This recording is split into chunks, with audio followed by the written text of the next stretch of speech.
So the painting we're going to do today is so cute. I am so excited to be able to have this little video tutorial with you and show you how to paint this little card.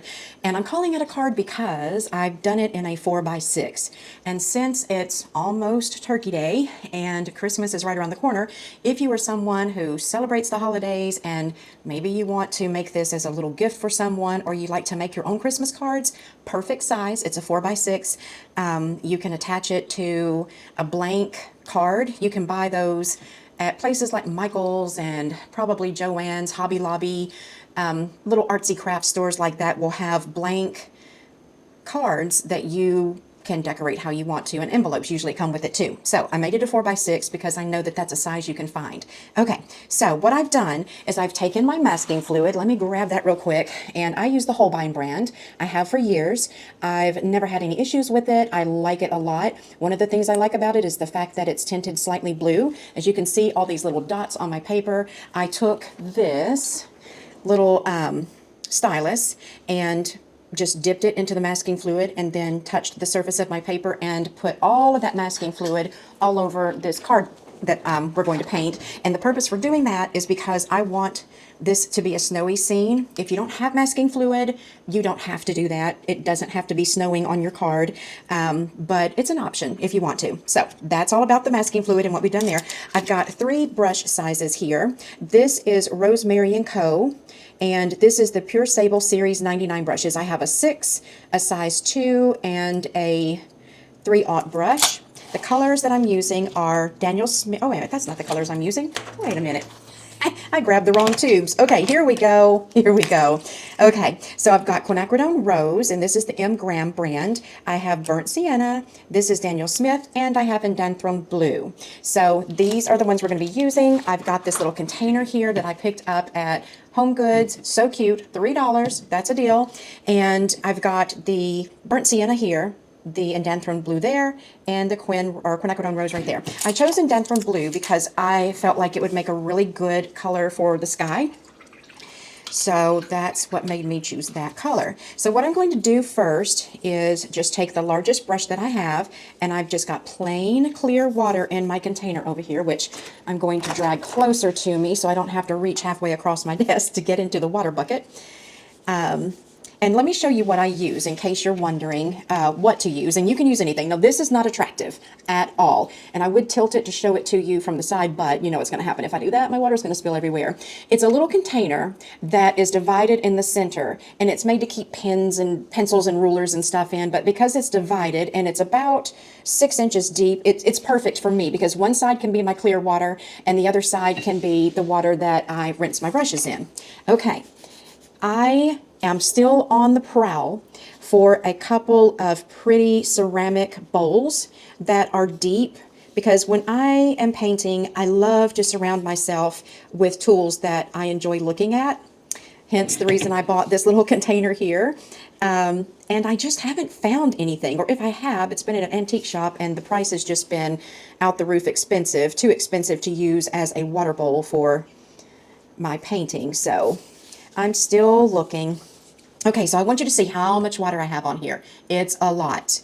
And the reason that I'm putting so much, which really and truly I probably have a little more than I need, is I want to give this water an opportunity to sink into the paper. And by the way, I'm using Fabriano Artistico 300-pound paper. That is one of my favorites. When I'm not using this one, I tend to use Arches. And I also like the Fabriano Artistico soft pressed paper. Both of those are nice. So I've got lots of water on here, and then what we want to do is let this sit. So I want to show you once more. It has got so much water on it when I tilt it. See how it's puddling up over there?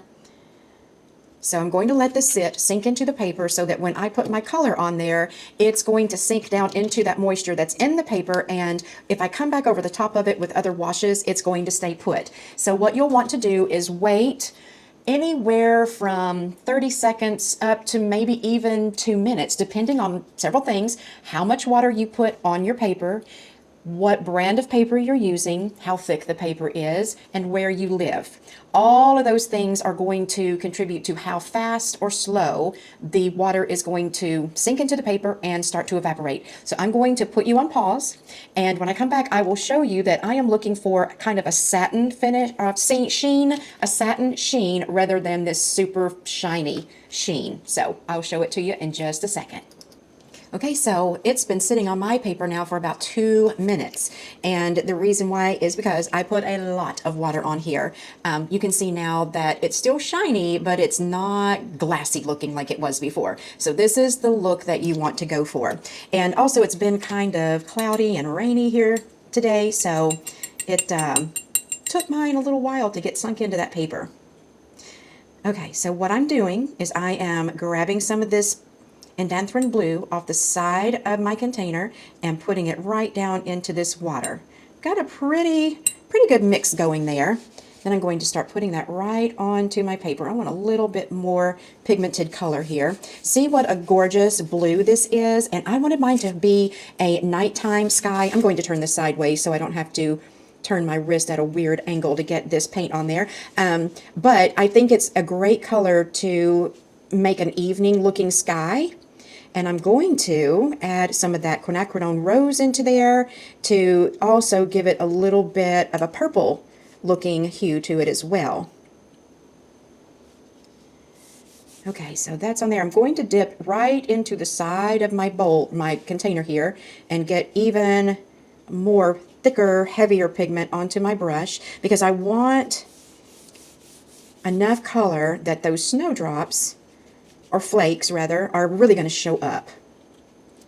Because if you aren't aware, when watercolor dries, it's going to dry lighter than what you see it currently in its wet state.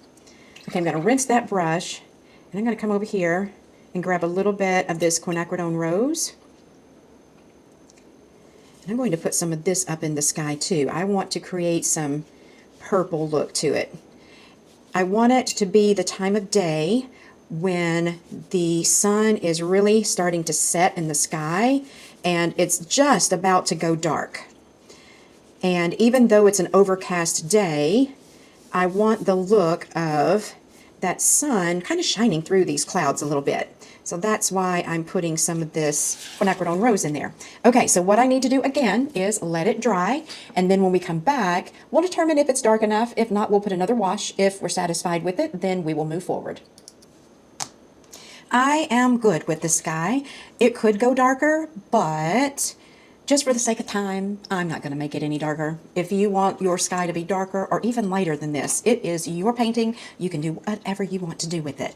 So next thing we're going to do is we're going to wet this bottom area down here. Or do I want to do this different? Okay, no, I'm going to do this a little bit different. I'm going to move down to my smaller size brush, which is the size 2. And sorry, I'm going to have to flip this card sideways like this so that I can put some water right here in this little area, and I'm going to paint each of these hills separately. I was going to do it all at once, but I changed my mind and decided that I would do each one separately, and that way I can get the look that I want on each one of them. So here is where I'm going to start out with some blue and put that right down here. Go right up to the corner. Rinse my brush, just leave most of that water in there, and spread this blue up toward the top.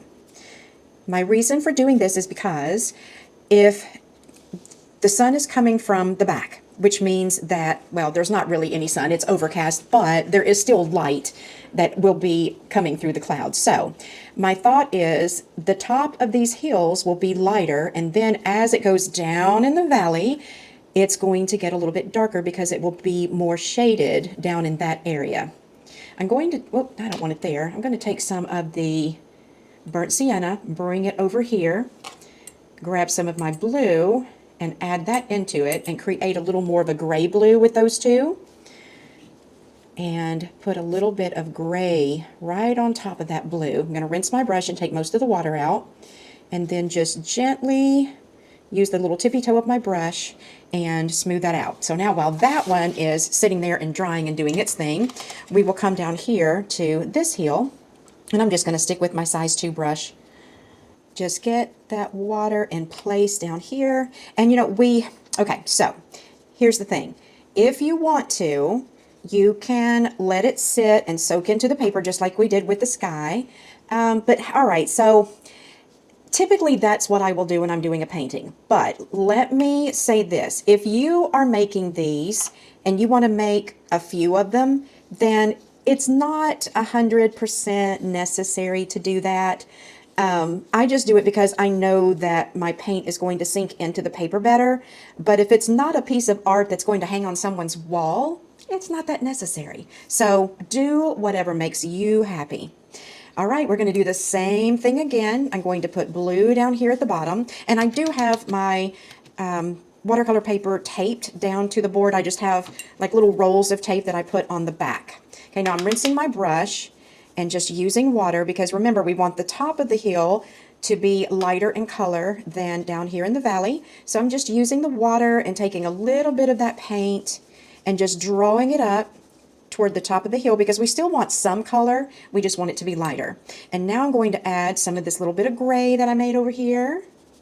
Just put that at the bottom, rinse my brush, tap some of that water out, and again, just wiggle my brush back and forth and blend everything out. Now before we go and do this heel, we do need to let everything dry, because if we don't, it's going to end up running together and you'll have a mess on your hands. So let's get it dry. And if I didn't say this before, what I do is I let the shine, let's see, I let the shine get a little more duller than this. I let everything kind of sink in for just a second, and then I turn my hair dryer on warm or cool, and let it dry the paper and the paint for me. If you don't have a hair dryer, it's okay. Just sit it to the side, and when it no longer feels cool to the touch, then you know it's dry. All right, that front one is dry, so we'll move on here and do this one. I think I'm going to bump back up to my size 6 brush just to make this go a little quicker. And again, I'm just turning my paper just because it's easier on my wrist, because otherwise I would have to be trying to paint like that, and that can bother your wrist after a little while, and it's hard to be neat sometimes when your wrist is at a weird angle like that. So when I'm painting, I turn my board and my paper all different directions, as you see me doing right here, just to make it easy on myself. All right. Also, something that I'm probably going to do is go back and maybe add a little more color here, because as you get closer to the foreground, it's going to be lighter because you're closer to that area of the subject, and further off in the distance, it's going to be darker. So I might, just might, put some more color back in there, but we'll just wait and see. Since it's a Christmas card, and it's just a cutesy Christmas card, and I want this to be a fun, quick painting for you to do, I may not do that, because I intended for this to be something that you can get done easily and fast. So that being said, if we try to do too much detail, it's going to take more time. And if you are wanting to make a bunch, then you may not want to take that much time to put that much detail into it. Okay, so now, of course, like I did before, I'm going to come over here and get some of that gray, drop that in right down here, right at the crest of the heel that's in front of it, rinse my brush, take some of that water out, and then just use what's left on the brush to get everything nice and blended and smooth. Just picking up a little bit more of that and bringing it up the heel here. Okay, so we've pretty much got our heels done. And did you notice that I just painted right over the top of that little snowman? And the reason that I did that is because, as I was saying before, the light is coming from behind him, which means that he's going to be darker on the front side because there's shading on the front side of him. So therefore, there was no need for me to try to reserve the white of him, because I'm even going to add more color. So once again, we're going to let this dry. Yes, we're going to let this dry. What we're going to do next is we're going to put some trees in our background. Now, I had some little lines drawn back there to indicate where I wanted them to go, but now that I've got my paint on, I can't see it anymore. But that's not a big deal. What we'll do is we'll just take water, just clean water and run it right along here like this. Then I'm going to take a little bit of paper towel, and to keep this water from forming a water line here, I'm just going to dab that just a little bit. Now I'm going to take a small brush, and I'm going to come over here and mix some blue and some of that burnt sienna together. And I'm wanting to create a really dark, like a navy blue, almost black color, because the trees way off in the background need to be dark. So we'll just start off by dropping some of this paint, and I moved it down to that 3/0 brush. We want something really small for this, and some of these are going to get covered up by the trees in front, and that's okay. But just dab your brush, and you want this mixture of paint to be thick like not whipped cream, but heavy cream. So if you have ever seen how thick heavy cream is, then I think you'll understand. But as you can see in my container here, it's really got a nice thick consistency. We're just going to drop that in and let it run out into that water. Now some of the trees are going to be smaller than others. When we get way back here, in my mind I'm seeing this as being a area that goes way off back in the distance. I grew up in the country, and there was Mr. Yarborough who had a farm.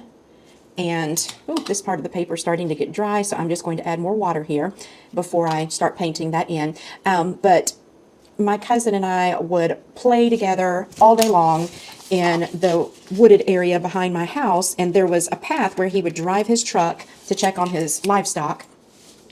And when you got back to where he kept his livestock, you're in this wooded area, and all of a sudden it just opens up into this gorgeous field. And he had some cattle and some ponies, and I think that's all that he had back there. But that's kind of what I pictured in my mind when I sort of laid this out in my mind, and I didn't have a reference photo or anything for this. I just decided I wanted to create a big open field with a few trees and make it a snowy day or snowy evening. Okay, so we've got those trees way off there in the background. Now this one is going to overlap it, and that is okay. I'm going to move back up to my little bit larger brush.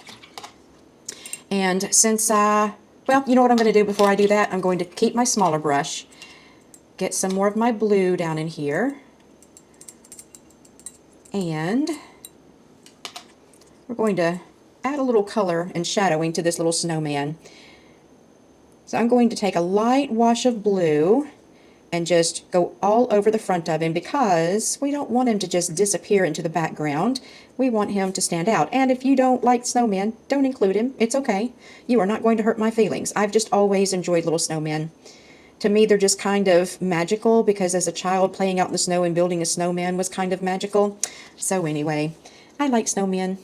And we're going to create a little shadow from him, going right there. Then we're going to rinse our brush and just soften out those edges, because it's not a bright day, but we still want a little bit of an indication of a shadow from him on the ground. And it can just be a little blob, kind of like what I've got created here, because that is definitely not shaped like he's shaped. But people's mind and eye will understand that is a shadow from that little snowman. If we want it to be a little bit darker, right up close to where he's on the ground, we can take a little bit of that gray, add that in there. As a matter of fact, I'm going to take some of this gray, and I'm going to come right up here under his little belly. Well, he has kind of two bellies. Instead of having legs, he's got a double belly. Drop some of that in, rinse my brush, and then kind of smooth things out. Then right up here, same thing. Drop a little bit of color in there and create extra shadowing on him. Then, of course, where his little hat is, we know that there's going to be a shadow from that. Okay, rinsing that brush, and I'm just using the tippy toe of it to kind of smooth things out a little bit.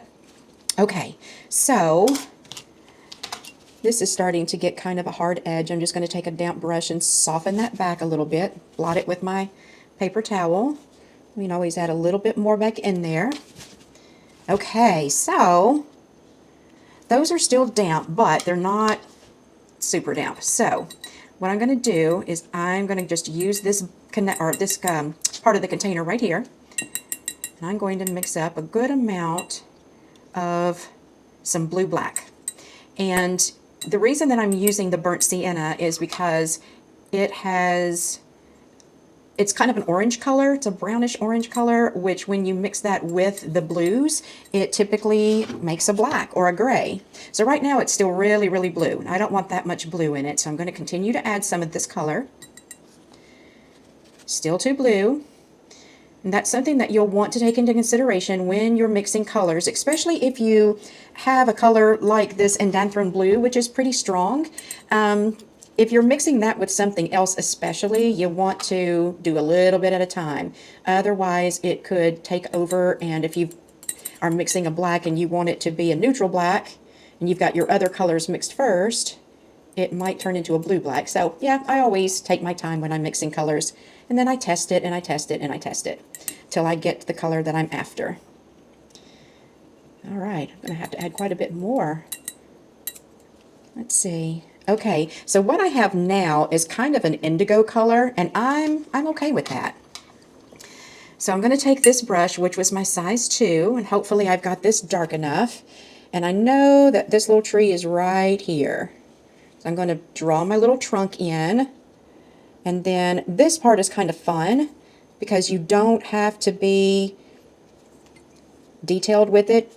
It's a free little tree, and you can be as loose with it as you want to. It's really just kind of scribbly marks that we're putting in, and this is a little bit thin. I will probably come back and put another wash over the top of it. For this tree right here, I'll use this same brush. Just do little scribbly marks. If you have some places where it looks like you can see through the branches, it's okay. You can typically see through branches of trees. Now, I really kind of got this one misshapen. Sometimes it's hard to teach and paint at the same time because I'm trying to focus on my words and my painting, and too many things are happening at once. So this is kind of a dilapidated looking tree, but it is what it is. You will go slower and you'll do a better job than me. I'm going to switch down to that small brush now because these trees in the background are pretty far away and they're not going to be as big and clunky as the ones that are closer. Make sure I don't stick my hand in anything. But yeah, I'm definitely going to have to put another wash of paint over these just because I didn't mix my paint up quite thick enough. Okay, we're just about done with painting the trees except for adding another wash on top of them. But everything is still wet, so here's what I'm going to do. I'm going to take my larger brush, put some more blue down there, and this time I'm going to make the color a lot drier. I'm not going to add water to it. Just what little bit of water is in my brush is what I'm going to use, unless I need to add water to it. Okay, so I'm going to rinse that out now. I'll just keep with my small brush. And since everything is still wet, I'm just going to pick up some of that color and just drop it right on top of where I've painted these trees, just kind of dabbing it. See how I'm doing that? And that will thicken everything up, and it won't be so, oh, I forgot that tree back there. It won't be so translucent. And we are going to put some snow on these trees too. So let's get this little guy in. So I forgot him.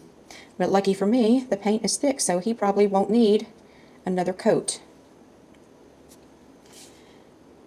Maybe I can disguise some of the wonkiness of this little tree right here that I did. Okay, now if you want to create shadow from those trees, then let's just take a wet brush, and while this paint is still wet, we'll just lightly touch where that paint touches, or where the edge of that paint is, I guess would be a better way to say that. And that way, it's going to drag some of that color down, and it will create a little shadow. Rinse that brush, dab some of the water off. Okay. Over here, we'll create a little bit of a shadow. You don't have to do this. This is just me being me because I like to paint realism, and sometimes I get carried away and I end up doing more than I need to. So you can choose to include this or not. That one is still too wet, so I'm not going to mess with it. I'll come down here. This one has probably had some time to set up a little bit. And maybe this one. Okay. Soften that out around the edges. We don't want hard edges for sure. Okay, now, while those are drying, I'm going to take a little bit of my red and put it in there. And a little bit more of that burnt sienna and create a true black. Let's see if I got that or if I need to work on it a little bit. It's a little too blue. So I'll put some more red. And some more of that. And I think I went too red this time. Yeah, it's kind of turning a little bit purple. So now I've got to add some more blue back into it. Okay, now I've got black. So I'm going to paint his little hat. And I'm just putting kind of a topsy-turvy looking little top hat on him. Easy, easy. You more or less paint a triangle upside down with the end of it cut off, and that's it. Now I'm going to grab some of just this burnt sienna and do his little stick arms. And I'll pick up some more of that black, give him a couple of eyes, maybe some buttons. Then we can use our rose color and give him a little scarf if we want to. So let me get that little blob of water off of that so it doesn't run into my paint and make a mess for me. So we'll just paint a little scarf, easy breezy, doesn't have to be anything spectacular. Okay, so we're going to get these trees dry. Then we're going to take off the masking fluid, and we might do one more thing just to add a little more texture and the look of snow. So let me get these trees dry really fast. In order to put some snow on these trees, I've got some M-Gram titanium white opaque, and I'm going to put that in the bottom of this little container right here.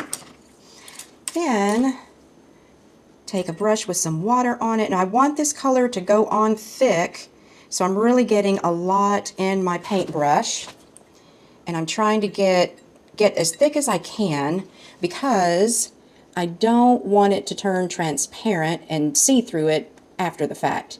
So I'm just coming along here and adding some in just random places, random shapes, just so that it looks like these trees have snow on them.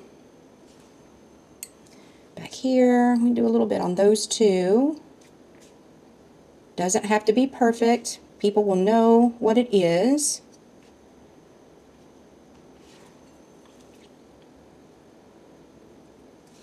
Okay, and I'm going kind of fast.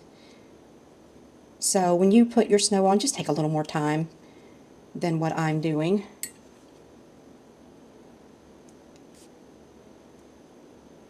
I could definitely do a better job than I'm doing.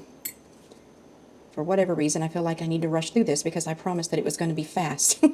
But then again, I guess you got to take into consideration I've been talking and doing a lot of things. So right now, I think we're about at 30 minutes on this tutorial. However, once you do one and you know kind of what colors you're using and the steps that you need to follow, 1, 2, 3, and 4, I bet you could probably complete one of these in about 20 minutes. So now I need to let that white dry so that we can take off the masking fluid.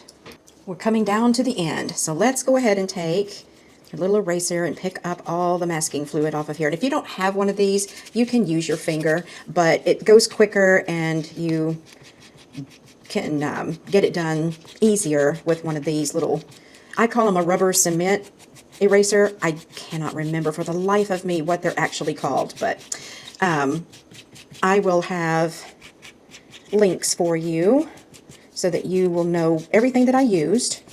And if there's anything that you need, you can just click on the link and go to, typically I shop at Dick Blick. Sometimes I shop at Jerry's Artarama, and sometimes I shop at Cheap Joe's. But all the links will be at Dick Blick. Then once you think you've got everything off of there, just feel, because you'll be able to feel it with your fingers if you didn't get it all. Okay, I can feel one right there. So now we have all of this snow, but if you know me very well, you know I can't leave well enough alone. I'm going to take this little thing. It's I think drafters use it maybe. And let's see, what brush do I want to use? I think I will grab my Rosemary & Co. Eradicator. And it's got some pretty small little holes.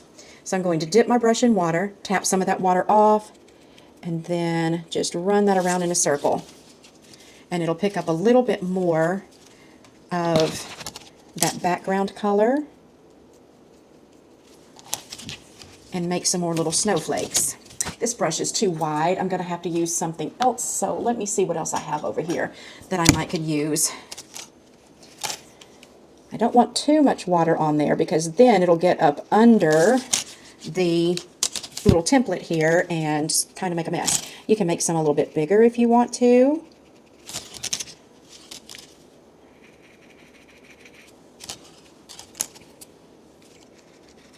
And again, just like everything else, if this is a step you don't want to take, you don't have to. But I just thought that I would put a few more in there.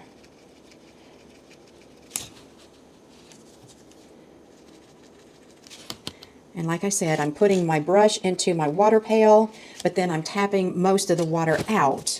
We can come down here and maybe put a little one on top of the snowman. Maybe another one here.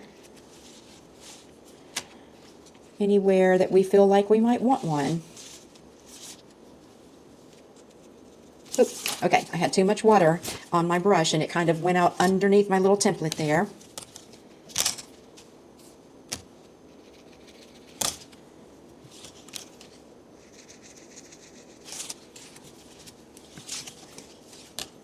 Okay, so I'm going to stop just because this could get monotonous to you. But do you see how it is creating more little snowy effect? Let's zoom in a little bit so you can see closer. All right, so these little spots right here are all the little ones that I did with this little template right here. Very cute. So I hope that this was a fun tutorial for you, and I'm hoping that you'll learn something new because I always strive to teach people something that they've not tried before, a new technique, or maybe tell you about something that you didn't know how to do, such as creating those trees in the background or the shadowing or putting on the snow, just different little things like that. So I'm hoping that every time that you watch one of my lessons that you pick up something that you didn't already know how to do, or that maybe you know how to do it, but the way that I'm teaching it is a quicker, easier technique for you. So thanks for watching, and I hope to see you again soon.